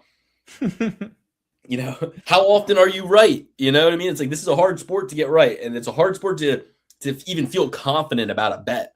So if you feel confident about a bet, for me, it's like, okay, if you're always kind of betting the same amounts, then the ones that you win are going to win, the ones you lose are going to, you're always going to be kind of humming along. So for me, sometimes I'm like, look, we're in a storm and we're just waiting for a little bit of daylight to get that sail right and sail into the sunset. You know what I mean? Like we are in a storm right now. It's like batten down. We got to lock in and we got to wait and execute in the least amount of steps. The most straight line path. Getting fucking riled up here. Alex, take the next fight away. I'm still trying to find this Charles Barkley video to inspire the people. Mansour Abdulmalik versus Yorsi Begalaguru. I'm gonna go with Begalagari here because he's been training with Alex Pereira. He's been training with Glover Teixeira. Sure, he's had some losses in MMA before earlier in his career, but I think since that transition, like Glover and Alex, they have something down to a science with these glory kickboxing guys and how to transition their game into being successful in mixed martial arts. I'm going with Yorsi. I don't even think Mansour Abdul Malik is going to try to take this to the weakness of the ground game. I feel like this is going to take place on the feet quite a bit. So I'm going to go with the trained kickboxer, the kickboxing champ, the guy who, his only losses in kickboxing really were Alex Pereira and fucking Israel Adesanya. He's a bad boy. He's gonna go out there and he's gonna win this fight. I love what my dear friend Glover Teixeira is doing with these kickboxing fellas, and I think he finds his way to victory here at near even plus 110 right now, as far as Tapology calls it. Yeah, I mean, I'm gonna have to go with Usari. Personally, I think he trains with Alex Pereira. I think that Mansour Abdul Malik is good. He's really good. But man, I don't know. Actually, I forgot Mansour Abdul Malik is really good. Yeah, he's good, but he knocked out our boy Wes Schultz. I recall. Yeah, I'm gonna go with Balgary.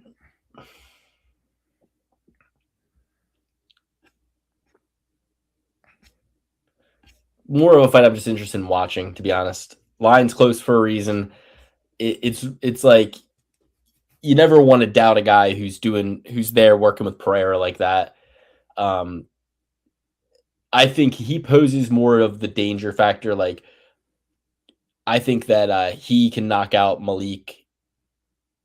Malik's path to victory is probably by submission. All right. Fair enough. I mean, that's good. He's going from like a minus 900 favorite. Huh? I said, thanks for tuning in. We'll see. We love you. And yeah, but it's like, okay, well, I mean, the other guy's just as overrated. Like, who's he really like fought in MMA and beaten? Yeah, I mean, if you're looking at Mansour, the lowest you've gotten Mansour at is minus 480. Every other one was north of minus 1,000 to minus 900. This is definitely a good value play to take him. I just feel like if this is going to be taking place on the feet for most of the fight, which I think it will, I'm going to go with the guy who's a kickboxing champion. Yeah. I think Nick Klein, got the jump on Mansour a little bit in that fight. Klein? Yeah. All right. So you're going with Mansour Abdul Malik? No. Okay, so Dolby certified Usari Belagaroui. Next we got my man, Juicy J, Julian Erosa, 31-12, taking on Larian Douglas, coming off his knockout win against Cam Teague on the Contender Series 6 months ago. Before that, he's on quite a knockout streak through the LFA and enters here to fight Juicy J. 6-year age gap. Juicy J is going to also be about 5 inches taller, 2.5 inches of reach, coming in from Extreme Couture. I don't think this guy is going to give this guy anything he hasn't already seen, but Juicy J has been caught and chinned in the past. He's 36 years old, almost 37. I kind of think that this guy could sleep Juicy J if he connects, right? But I would love nothing more than to see Juicy J get a finish in Washington, where he's from, where he fights out of, I should say. Where he's from. I mean, Juicy J, it'd be really hard for me not to ride here, but it also feels like this kid is on quite a knockout streak. And is he going to be afraid to just close that? He's training under Cub Swanson. Like, is he going to he's going to fight like Cub Swanson. He's going to go in there and fucking put Juicy J out. I think he knocks Juicy J out. But I will be rooting for Juicy J, and I want nothing more than Juicy J to win. I love Juicy J. Always have. Never have I said a bad word about Julian Erosa. Yeah, I'm going with Juicy J too. Like you said, he could easily get knocked out here, but he's just fought against so much better opponents than the Gunslinger. I gotta hope that the game dog has a couple more tricks up his sleeve and is able to get the Gunslinger out of there. You're riding with Juicy J just because you like him? Yeah, and I think that he has a lot more experience at a higher level for a longer time, and sure, he's taken a lot of damage, but I'm hoping that he's going to be game. I hope that he's going to go out there and be able to implement some of that veteranship and take it to him.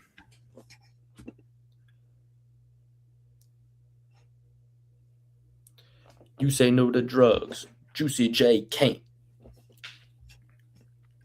Different Juicy J. Yeah. Michael Chiesa versus Nico Price. I've already said what I hope happens in this fight. I hope Nico Price lands a spinning elbow to the dome piece, but in all reality, it will be Michael Chiesa. Michael Chiesa by submission. 38-year-old versus a 36-year-old. A 36-year-old on back-to-back finish losses. I think Michael Chiesa takes him down, chokes him out, in and out, and retires with a submission. Yeah. That's the only pick. I mean, you know what they want. If it's anywhere close, it's going to Michael Chiesa. I hope Nico Price can, like, you know, from his back knock him out like he did Randy Brown. That'd be fucking sick. But I just, it's 16-10. A lot to be desired from Nico Price. He has all the tangibles, not a lot of brain. A lot of kids, though. Not a lot of brain power.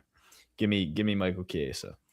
Like, if I'm Michael Chiesa, the way that I'm coming into this fight is I've never had a knockout win ever. I'm going to get one.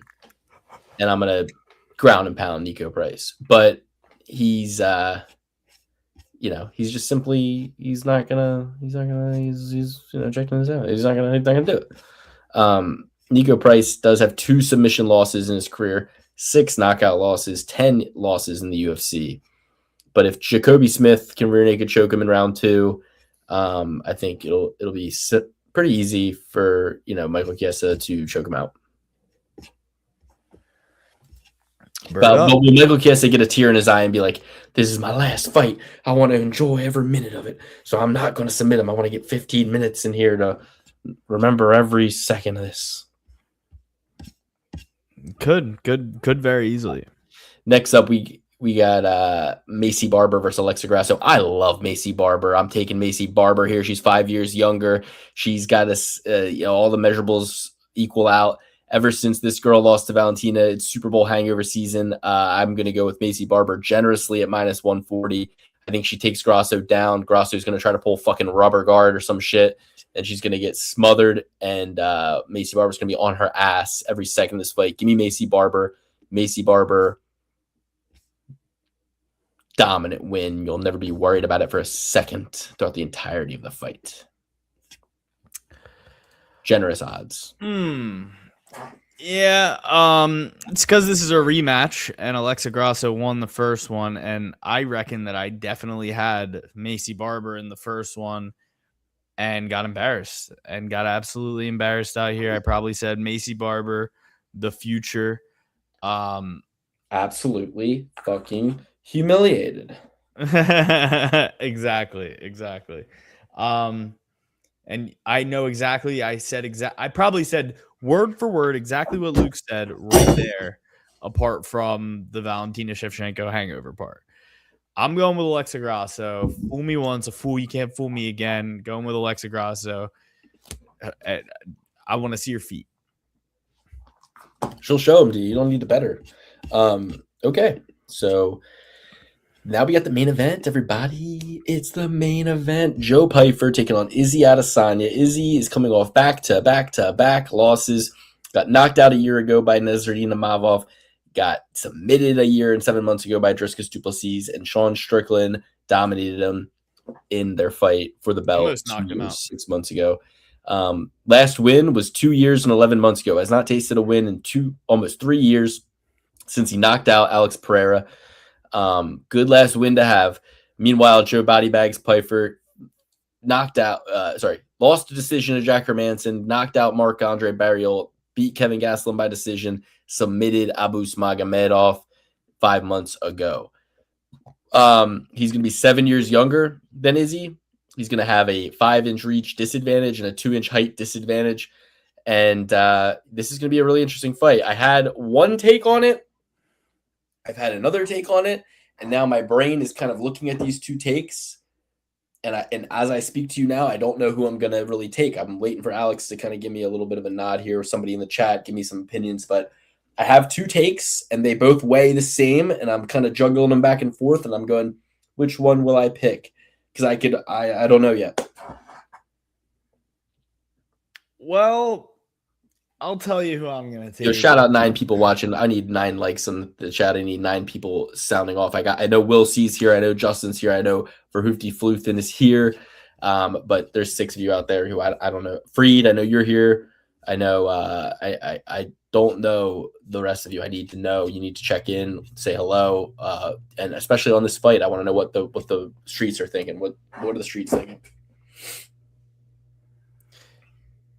Yeah, I just think here's what I think. Okay, all of the guys that Joe Pyfer beat, apart from a bus who is a known gasser, has 5 minutes of fight in him, and then he's done after that. Once the going gets tough, all the guys who Joe Pyfer has beaten are like older guys, short guys who shouldn't be in the weight class. But like, you know, he faces Dustin Stolfus. Dustin Stolfus breaks his arm. He faces Jack Hermanson. Jack Hermanson puts a beat down on him. Like Joe Pyfer swinging ham hocks all fight. Jack Hermanson, the more polished boxer. Jack Hermanson. This is like Colby Covington talking about the Dutch grappler beating Bo Nickel. It's like, Joe Pyfer, you're striking guy, you're knockout guy, and you're letting Jack Hermanson look like fucking Floyd Mayweather out there. He hasn't necessarily fought a striker of the caliber of Israel Adesanya. Joe Pyfer can get it to the ground. I know that he's like a black belt in judo. I've seen him firsthand on the wrestling mats. When I was in high school, I saw him wrestle. He defeated one of my buddies. But I just have a feeling that the power of Joe Pyfer is nothing that Israel Adesanya hasn't seen. And I don't want to really take Israel Adesanya because he is coming off of a bad losing streak. I mean, Luke said it, knocked out, the Driscus fight. That was a club and sub. Nasruddin Imavov knockout, sure, maybe it was a little bit of an early stoppage. Sean Strickland almost finished him in that fight a couple times, and then the Alex Pereira fights. So like, Izzy has been kind of getting knocked around a bit. It makes me nervous fighting against such a big power puncher like Joe Pyfer. But I think where Izzy struggled, like against Imavov can take you down. Driscus Duplessis can take you down. Sean Strickland, he's not going to take you down, but he's mixing things up where if Joe Pyfer comes in with the same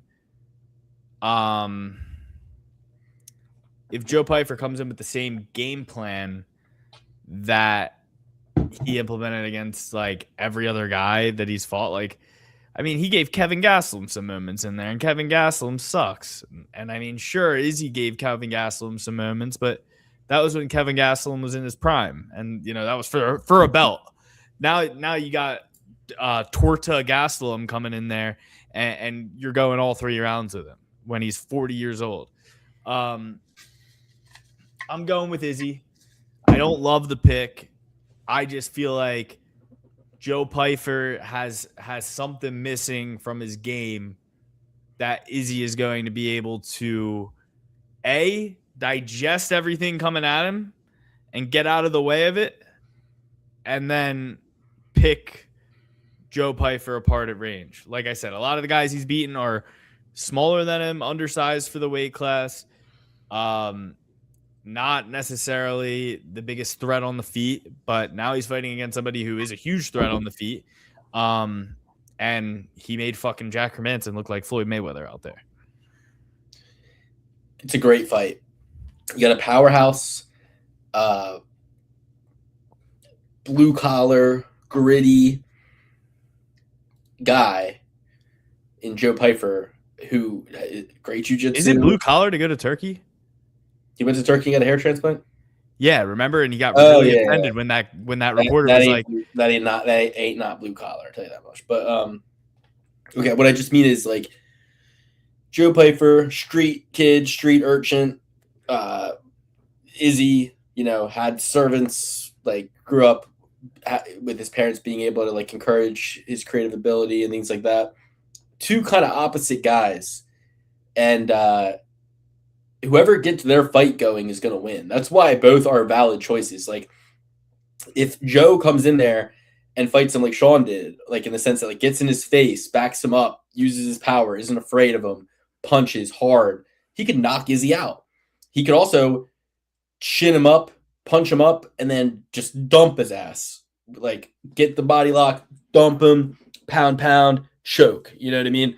But I like to believe that Israel Adesanya does not want to get 4 losses in a row, is super smart and hardworking, and will enter this fight bitter with a bit of a chip on his shoulder, with a bit of something to prove. Part of me wants to take Joe Pyfer by knockout. When I first saw this, I was like, Joe Pyfer by knockout. Izzy's washed. You don't have 2 primes. You don't have 2 peaks. A lot of different things I thought about this. But then part of me also thought Joe Pyfer kind of has a bit of a defeatist mentality. Like you get him up too high, like when he fought Hermanson for a main event, he fell short. If he has that repeat in this fight, it'll be way worse. Izzy, like, dude, I mean, Israel Adesanya, like, not for nothing.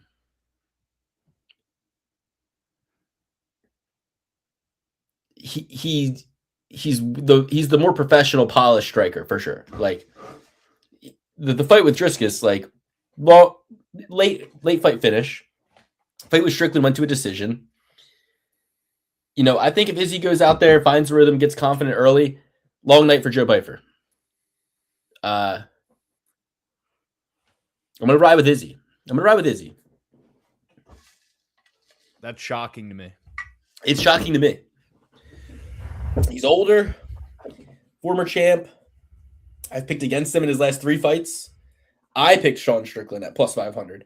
I picked Dricus Du Plessis at plus 150 something. I picked Nazar Himavov at Pick'em. I picked all 3. And I even picked Himavov by knockout. So for me to turn all this around, it's a descent into madness. I'm going through a descent into madness. Excuse me. Even as I say this now, let's see, what are the odds on Pyfer by knockout? Let's see. I bet it's plus 210. Yeah, they can't possibly be that good. I feel like that's pretty much the only way he gets a win. Or club and sub. I think he could just take him down and submit him. I could see it, but is that what being like Joe Pyfer's all about? All right, they don't actually have it up on my preferred app. Let me see. Either way, yeah, I think I'd have a little bit more fun just rocking with Izzy in a y'all must have forgot kind of moment. You could easily see him going on the MMA hour with Ariel Helwani on Monday. Y'all must have forgot. Israel Adesanya. Yeah, I'm not seeing any books with the props out yet, but I would want Joe Pyfer at like plus 400 odds to knock Izzy out.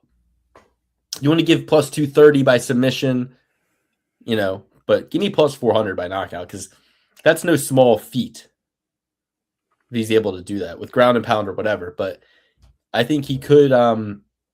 He's just so much more physical than Izzy, But you would have thought he was so much more physical than Hermanson. You thought he was so much more physical than Gastelum. You thought he was so much more physical than a lot of these guys that he's had kind of iffy performances against. So whoever dictates the range and the pace of the fight will win the fight. Whoever dictates the rhythm of the fight will win the fight.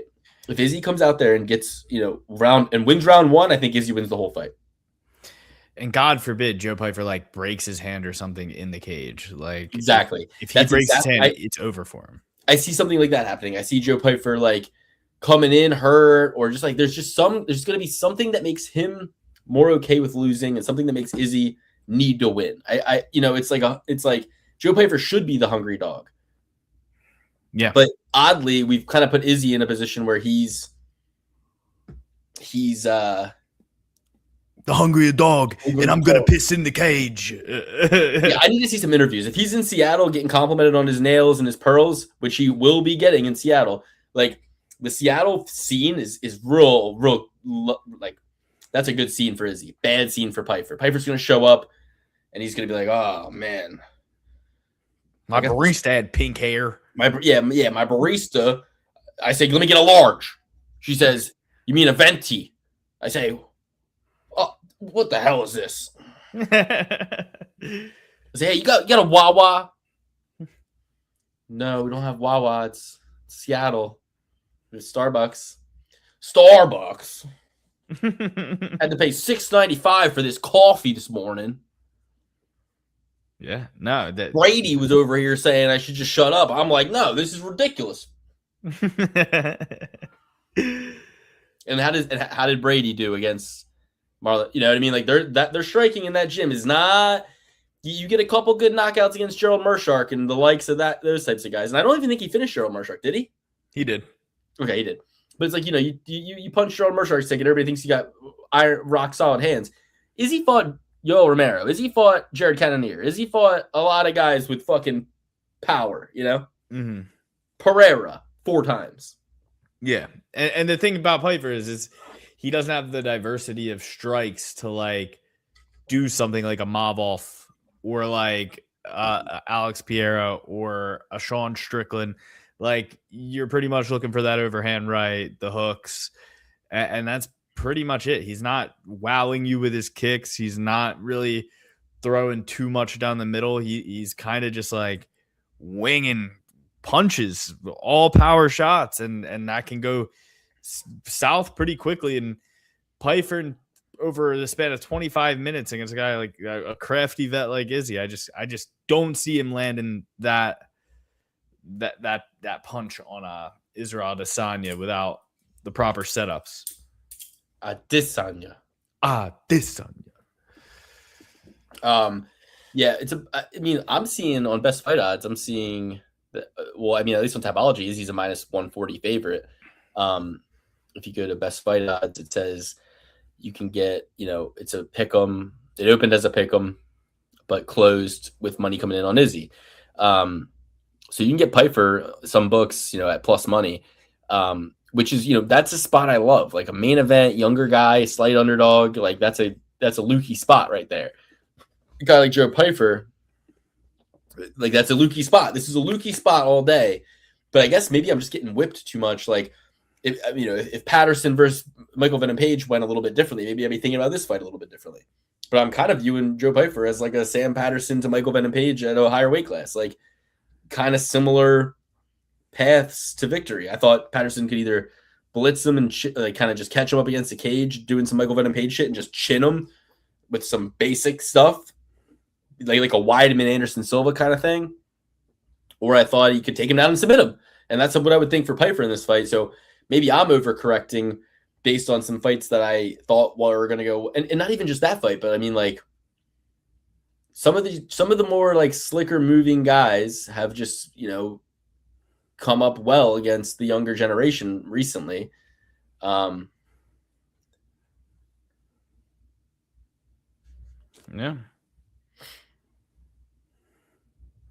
No, sir.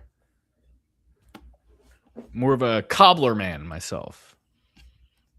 Yeah, no, I don't know. I won't disclose which vegetables and fruits I find to be the most erotic. I won't disclose that here today, but be safe. Be safe. Always be safe. Caralho. Let's go through the full picks top to bottom, Alex, and get the fudge out of here. Yeah, no after show today. I'm far too sleepy. I'm far too sleepy right now. I gotta catch some Z's. But let them know where they can find the usual after show. The usual after show, it's twitch.tv/perfect parlay pursuit. I'll be on there, you know, chopping it up, answering questions, talking about the fights a little bit more, talking fight news, playing a little Counter-Strike, maybe even cracking a few cases. What the hell? But not tonight. The boy's a little too tired. This is a bit of a sleepy app for me. A little Me too much too. celebrating after I hit my big win. All right, if you're going with me, starting at the top, we're going with Izzy Adesanya. Then we're going with Macy Barber, Michael Chiesa, specifically Michael Chiesa by submission, Lieutenant Douglas over Julian Erosa by knockout, probably in the first round. Belgaru over Abdul Malik. We're going with Terrence McKinney, specifically for the first time ever by decision.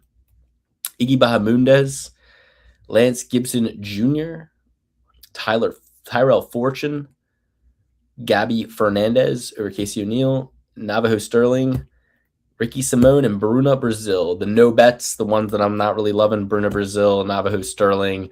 I don't love necessarily Izzy as much, but hoping to win my money by the time we get there. And if at worst, be in a hedge out position on a big parlay with Izzy at the top on Pyfer. But yeah, not, a lot of ways that one could go. But not really loving Lance Gibson Jr., I guess easier said than done. The ones, I love Chiesa by submission. I love Barber. I think Douglas by knockout, probably knockout first round. There's some spots I'm looking at. I like Iggy to get the win against Mustafayev. And other than that, it's Ice Road Trucking this week, but an entertaining card. One of those cards you kind of just have a few plays out on and sit back and enjoy. Awesome. If you're rolling with me, you're going to end up going with Israel Adesanya, Alex Agrasso, Michael Chiesa, Julian Erosa, Usury Belgarui. Usury is illegal. It is illegal. In the commandments, that is. Don't be a user. Kyle Nelson. But you see me, Alex, I look at you and I think to myself, what can I use you for? Kyle Nelson.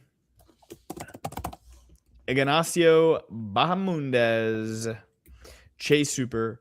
Martian Tybura. Casey O'Neill. Navajo Sterling. Ricky Simone.